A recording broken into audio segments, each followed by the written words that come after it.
Hi കൂട്ടുകാരെ, Hepsy art and ക്രാഫ്റ്റിൻ്റെ മറ്റൊരു വീഡിയോയിലേക്ക് ഏവർക്കും സ്വാഗതം.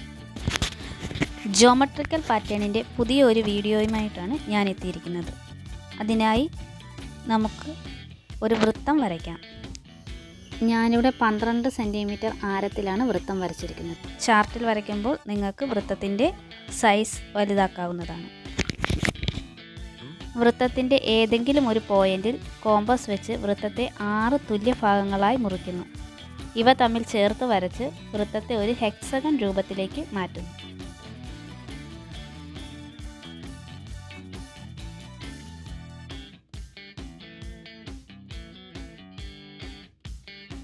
ഇപ്പോൾ നമുക്ക് ലഭിച്ചിരിക്കുന്ന ഹെക്സഗണിൻ്റെ എല്ലാ വശങ്ങളും 12 സെൻറ്റിമീറ്ററാണ്. 12 സെൻറ്റിമീറ്ററിൻ്റെ ഹാഫായ 6 സെൻറ്റിമീറ്റർ കണ്ടെത്തി എല്ലാ വശങ്ങളിലും 6 സെൻറ്റിമീറ്റർ അടയാളപ്പെടുത്തുന്നു. തുടർന്ന് ഇവ പരസ്പരം കേന്ദ്രബിന്ദുവിലൂടെ ചേർത്ത് വരയ്ക്കുന്നു.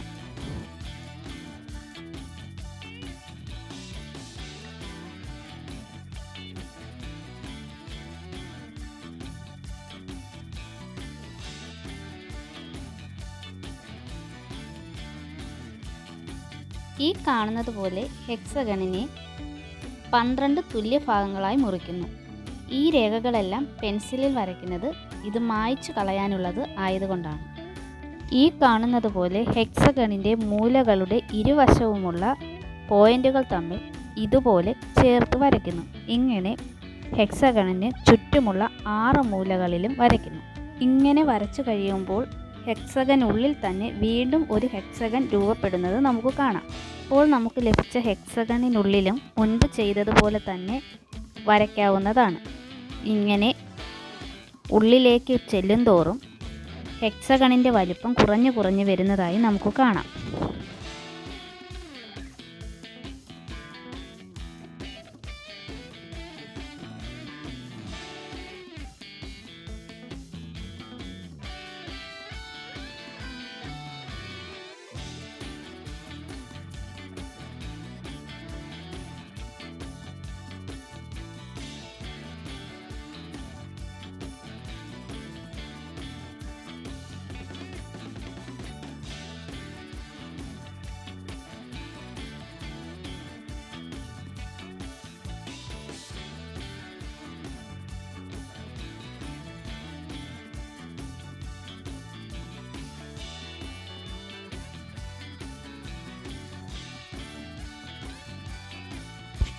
ഇനി നമുക്ക് ലഭിച്ച എല്ലാ ഹെക്സഗണുകളെയും പെർമനൻ്റ് മാർക്കർ ഉപയോഗിച്ച് വരയ്ക്കാവുന്നതാണ്.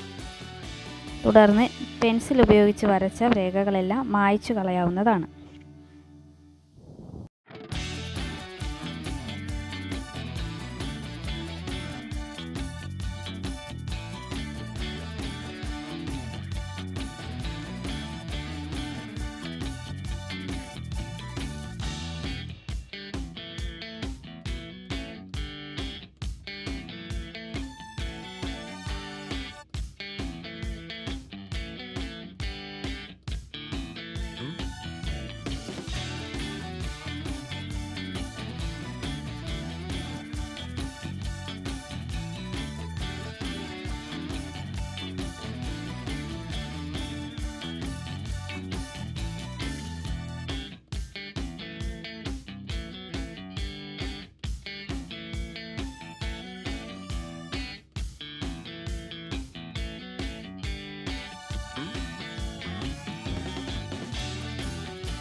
വീഡിയോ ഇഷ്ടമായെങ്കിൽ ലൈക്ക് ചെയ്യാനും ഷെയർ ചെയ്യാനും നിങ്ങളുടെ അഭിപ്രായങ്ങൾ കമൻറ്റായി രേഖപ്പെടുത്താനും സബ്സ്ക്രൈബ് ചെയ്യാനും മറക്കല്ലേ. Thank you for watching.